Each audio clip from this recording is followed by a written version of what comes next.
Nawawala ba or hindi mahanap ang inyong titulo? Good morning, good learning everyone. This is your Kuya Francis and I'm your Kuya Broker.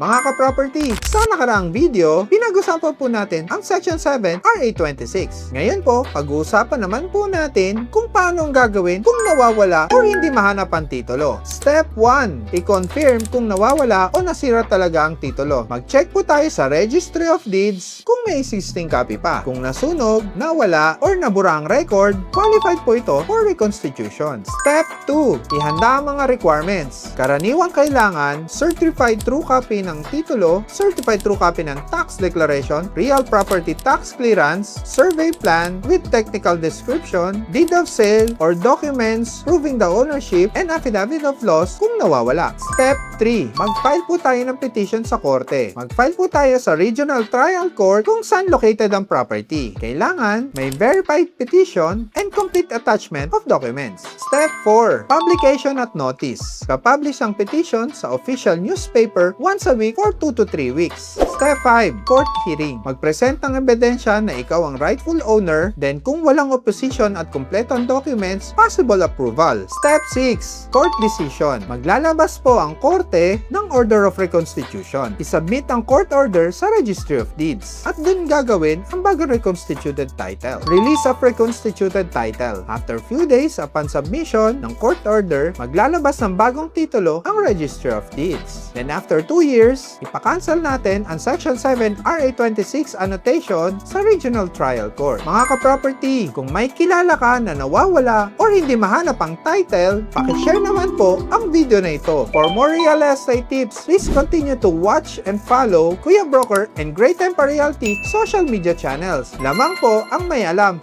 Again, this is your Kuya Broker. God bless po sa ating lahat.